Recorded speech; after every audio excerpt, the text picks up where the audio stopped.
people's lives and livelihoods were all at risk. The world was depending on working people to make sure the rest of us survived, whether it was the warehouse worker, the healthcare worker, the transit worker, people driving our trucks. These were the folks that were making the world go round. I have a lot of anxiety. We're transporting frontline workers to their jobs. Pendant qu'on faisait des mises à pied, d'avoir une solution pour sauver des vies. Ça, là, c'était quelque chose, on était très fiers de ça au Québec. La pandémie a démontré qu'on n'avait pas les outils, puis des pandémies, on est peut-être risque d'en avoir d'autres, là. Il faut vraiment qu'il y ait des programmes qui soient robustes. They went into work every day. They were there for us. Media workers, making sure we were getting the proper information and getting the science to the public. Telecommunications workers that just got us connected. You know, hospitals were running because of telecom. One of the sectors that people don't think about that was impacted was the energy sector. Il faut accompagner ces travailleurs-là. Il faut qu'il y ait des programmes pour les soutenir. Il faut les reformer vers des nouveaux emplois. Donc ça me paraît fondamental, mais pour faire ça, il faut être consulté, il faut faire partie du processus. COVID-19 may have taken us out of the sky, but politicians are keeping us on the ground. The aerospace industry is so highly linked to the airline industry, which is so highly linked to the hospitality industry. I am a single mom with 2 kids. This is my job, this is my career, and this is what I love doing. And it seems like there's no end in sight. They were one of the first to be laid off, and they're one of the last to come back. The petition will email the motivation for the changes to EI that we need. When the pandemic hit, all of the things that we had said about EI, of course, became true. And we developed, a whole list of demands in terms of how the program needed to be changed. So we really need to use the moment in time that we have to push forward on this issue. Imagine working in a long-term care home for 56 days straight. Sometimes you're working a 20-hour shift. And during those 56 days, 40, 50, maybe 60 of your residents have died. Every single day, hundreds of seniors losing their lives in long-term care. And our workers, our members who were in long-term care, were struggling and suffering through it. All healthcare workers felt the need to speak up regarding personal protective equipment, but also getting paid for putting themselves in jeopardy for going to work every day. In the beginning of the pandemic, Doug Ford promised us that they would place an iron ring around long-term care. That never happened. They've barely done anything to fix that, but what they have done is handed over the keys to the operators to find a way out of any sort of a lawsuit or an action that would hold them accountable. And I think that is absolutely disgraceful of this government. And so as long as you're an operator of a long-term care or a large corporation, he's going to pave the way for you. And for everybody else, you need unions like Unifor to be there. So in Nova Scotia, we held a campaign with other healthcare unions. It was very successful. At the end of the day, they were, given their personal protective equipment. They were given the premiums, which they rightfully deserved. This is Ian, one of thousands of care workers who go to work every day during a pandemic.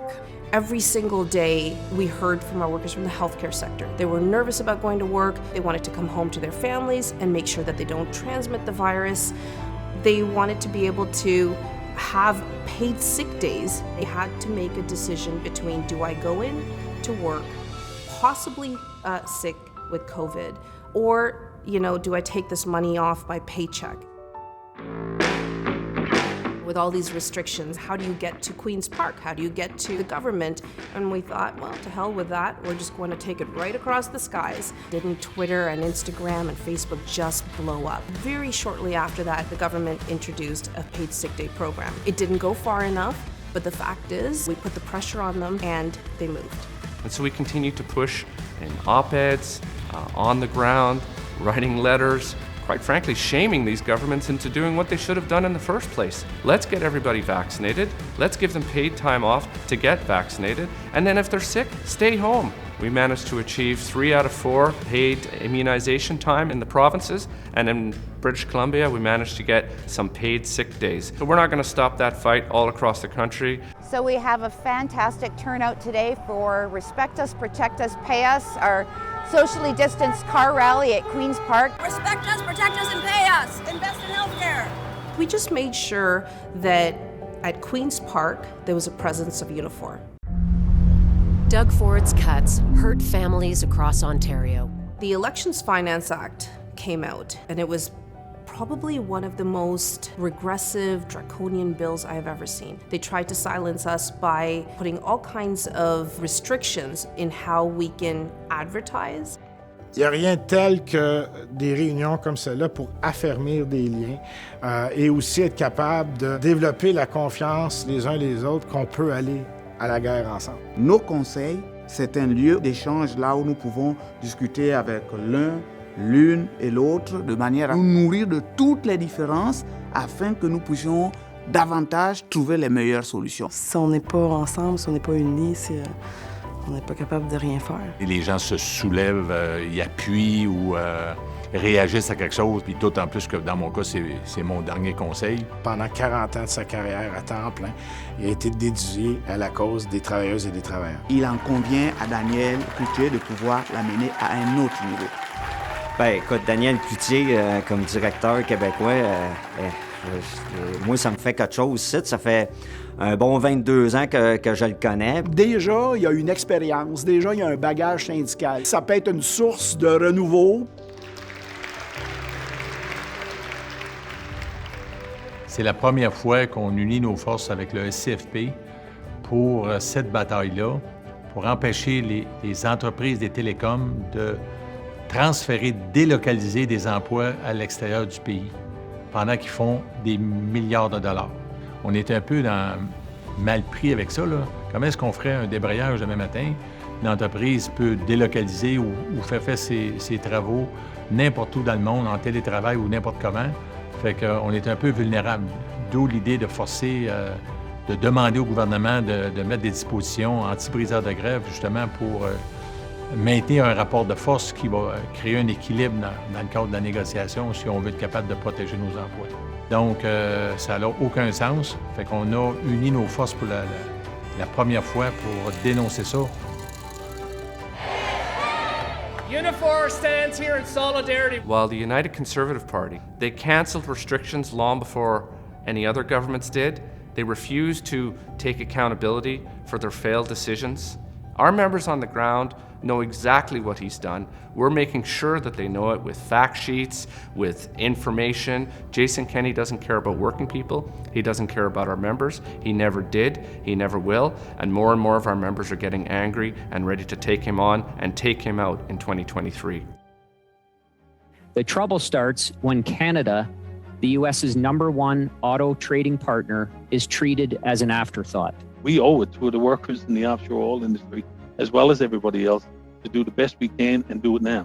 That's why we're here today to urge the government to pass S3 as soon as possible. It became an opportunity to be able to point out, look, here are the things that are wrong in our world, in our society, in our economy, and here's the way it can be fixed. In the end, we did come full circle because as we entered into 2020 bargaining, for the first time in the history of collective bargaining, we were able to reopen a closed vehicle assembly plant. So proud of our members getting this done.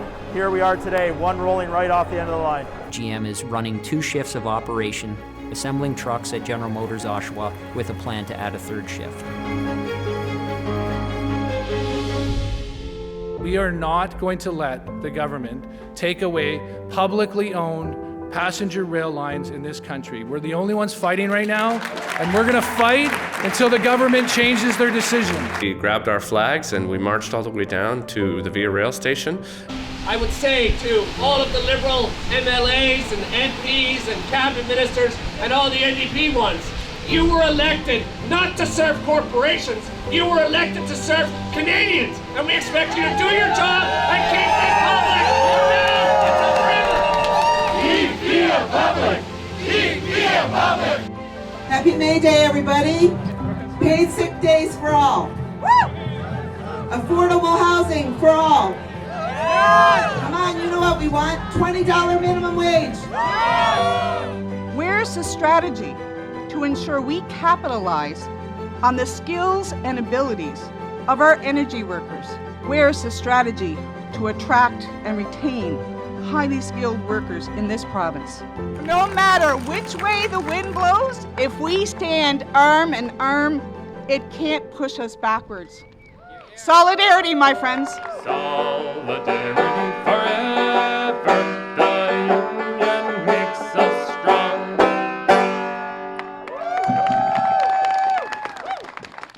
WestJet employees were like a family. We were all owners in the company. We were proud of that.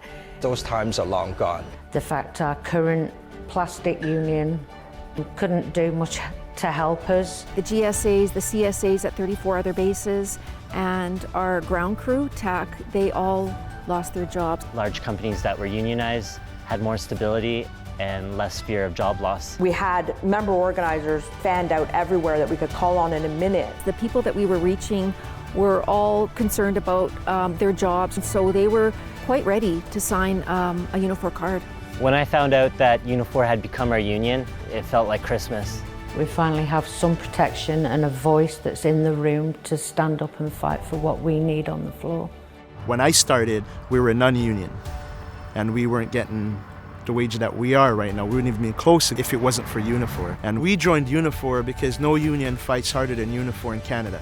Every worker needs a union, but the pandemic really highlighted those sectors that workers are really vulnerable. And so our warehouse employees have launched this campaign wanting to make sure that other warehouse workers know what it's like to be in Unifor and that they can have a voice with us.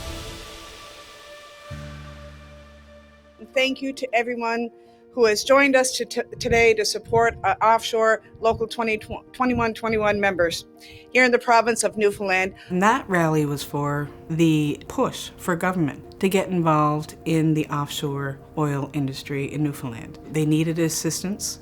Our members were out of work, and we needed government's help. All the political leaders in the province showed up, federally and provincially. So in June of 2021, the local held another rally to put pressure not only on the provincial government, but also to the oil companies. The federal and provincial governments have to come to an agreement. This is not just for workers on the Terra Nova, it's the workers for the oil industry. Voices were heard, and it was now going to extend the life for the Terra Nova for another 12 years. And that's important for our members, their livelihoods, their future. If Unifor hadn't gotten involved the way they did and put so much pressure, I believe the Terra Nova would never have got their extension. Congratulations to all those that are elected. You all deserve a round, and I wish we could hear the applause. The Atlantic Regional Council was a great success. Our members made it a success. They participated in panels such as health and safety. The Destiny was on fire and had taken on water. It was a long night to see where the men were. The members that answered that Mayday call from 2182, it was uniform members helping uniform members. The helicopters that came, those choppers are maintained from the IMP local. Everything had a connection to a Unifor workplace. The members on board the vessel, they train every day because when it happens, there's no training on the spot. Through the heroics of everyone involved, they were able to get off that vessel safely. The next model of conservative is here. Meet the 2021 O'Toole, ready to steer Canada in the wrong direction. When you saw the blue beat-up truck, that is exactly how I see the Conservative government. Well, look at what's happened to us here in Ontario under Doug Ford. And when that sign fell off, well, we know exactly who's pulling the strings here. He wanted to portray himself as a friend of the working class. And yet, when he was part of Stephen Harper's government and he voted in favor of a number of anti-worker bills. Our members were demanding that we fight back and not see another Conservative government. Politicians that are part of making decisions every single day, those decisions affect us. Our election strategy was to look at kind of key ridings where we could make sure that we were electing progressive candidates, where we had great and strong union densities. We know how important it is to get out there and fight hard for workers' rights. Door-to-door canvassing and phoning and going out and talking to all our members. This is what Unifor is all about. Boots on the ground, talking about issues. In this election, Unifor has been more effective in all the ridings. Wherever we go, it's only Unifor, the union, that is there. We were able to get the Liberals for the first time ever to have a commitment around anti-scab legislation in their platform. The federal government is going to implement anti-scab legislation for us, and Unifor can take credit for that. Our members came through, they really connected, and it makes a difference. Andrew Wilkinson is out of touch. In the West, we had 2 elections that occurred. In British Columbia, we finally managed to help John Horgan move to a majority government so that we can really start to get the movement on workers' rights and all of the supports. We hit those key ridings that are so important to a majority NDP government, and we have some fun doing it. In Saskatchewan, we knew that it was an uphill battle, but we had members on the ground in Saskatoon and Regina. New Brunswick was the first province to hold the pandemic election. And then we had Newfoundland and Labrador. In Nova Scotia, we had the third pandemic election. So even though it was difficult, we got our members speaking. I'm not ashamed that I wanted to quit, that I wanted to get down on the floor and cry. I was heading down a dark path, and I need to do this to make myself happy. Women lost more jobs disproportionately in the pandemic. Childcare disappeared. The isolation that women faced also meant that we saw an increase in violence against women throughout this pandemic. We're asking that all frontline healthcare workers be included in pandemic pay, and that the pay be made permanent. And Conservative politicians have spent more time attacking workers and our rights than this virus. We had over 300 women on that IWD event. It was like food for the soul, like we so needed it. Sisters, you were fierce, and I'm so proud to be there with you. We bargained a collective agreement in 2 days via Zoom. The issue now is in a very short period of time, we would like you to take an action. All of the things that were wrong before became that much more wrong during the pandemic. And we realized that our racial justice work was now even more important. No matter where you turned or looked, you saw what was wrong with the world and the changes that needed to happen. I want my kids to know that Black people should be recognized and celebrated all the time. This has been a hard year that way. I mean, we had the pandemic, and then we had recovery of children in residential schools. But sadly, this isn't a discovery. This is something the families and those in the region have known for years. The reality is there has been far too many children taken from their families, forcibly educated, and then not even having the dignity of coming back to their families when they passed on. I was very proud to see a lot of our members showing their support for Orange Shirt Day by not just wearing a shirt, but actually taking action. The answer lies in the Truth and Reconciliation recommendations. Let's move on these recommendations. Let's get some justice for these families. Il faut que les gens comprennent que les générations d'Autochtones futures soient là pour nous le rappeler que ça n'a pas de bon sens ce qui s'est passé. Drag the Red is really something that we shouldn't have had to do, frankly. A bunch of volunteers were out there searching for loved ones who are lost, who were taken away. And we helped because their boat really needed to be upgraded, because they know that reconciliation isn't just something we talk about, it's about the need to take action. It comforts me as an individual and as a leader of many Indigenous people that there's help out there that's being provided for these people. So the Mama Bears are volunteers that are out there on the street. Members always want to give back to the community, so it's an opportunity for them to come show their support They're bringing food, donations of money. It's an incredible community effort, and we're getting more people all the time to really try to shine a light on these terrible injustices that are out there. Galen's pockets lined with gold. Galen's pockets lined with gold. I have 2 kids, and I'm a single mom. I would actually make more money if I was home on welfare. Happy Labor Day, live from coast to coast.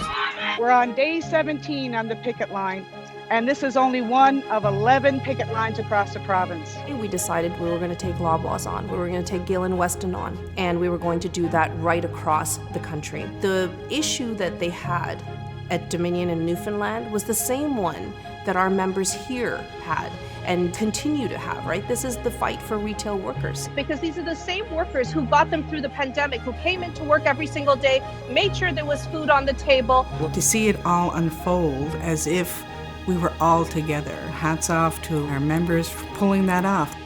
We are live streaming this rally on the picket line at the Toronto Downsview plant, where Unifor Local 673 and 112 members at de Havilland have been on strike since July 27th. A company owned by one of the richest people in Canada, Sherry Bridson, heiress to the Thompson family fortune, who refuses to listen to the workers who put their blood, sweat, and tears into this company. I've got 3 grandkids, and you know, when they look up in the sky and they see a Dash 8 go by, oh, Grandpa, that's your plane going up there, and I feel good about it. It's interesting to see how Unifor members reach out to other Unifor members. We barely need to put out a call from the National Union to say, can you show up and support? Thank you for joining us here in Burlington at this Reliance facility where this employer locked our members out May 13th. Yay! We're here at Shorelines Casino in Belleville. We aren't being treated fair. The employers are taking advantage of us. This is an American company that we're dealing with, and we need to show them that our workers are going to fight. And we now have a union representation in the casino, which is awesome. For workers to see, you know, $1 or $2 or in some cases $3 an hour increases as a result of joining the union. Our members up in the Pine River gas plant at Local 449. Our members at Local 2301 in Rio Tinto. We had our members in Local 3019 at Naira Falls Mine. We had picket lines in Victoria. Our members at Local 114 at Ocean Concrete also were on strike, fighting for a fair deal. Donc, j'ai besoin de votre solidarité. Les affiliés de la FTQ, il faut que la grande famille FTQ soit derrière les gens du 177, les travailleurs et travailleuses ici, là. Puis on va la gagner, cette lutte-là. Solidarité! Donc, ces entreprises-là en ont profité pour nous adresser de nombreuses concessions. Imaginez que c'est pas facile pour des gens, quand le carnet de commande est vide, puis ils se font sacrer à la rue, de résister dans le contexte aux demandes de concessions. Donc, l'entreprise a annoncé qu'ils fermaient 2 fours sur 4 et qu'ils devaient changer leur façon de faire pour réduire leurs coûts de façon importante. Donc, puis là, il fallait que ça soit réglé absolument pour renouveler la convention collective. Donc, ça voulait dire accepter des sous-traitants, mais passer de 154 employés à 68 employés. Et l'entreprise nous a mis en lock-out illégal le 22 mai. Tu sais, il y a 150 000 emplois qui manquent au Québec à combler, là. Et pendant 1 mois et demi de temps, ce que la compagnie voulait savoir, c'est le nombre de personnes qu'elle a quittées. Fait qu'ils ont mis une prime de départ jusqu'à telle date pour partir. Et ce qui est inconcevable là-dedans, c'est qu'on se bat partout pour retenir, recruter de la main-d'œuvre, puis eux cherchent à s'en débarrasser.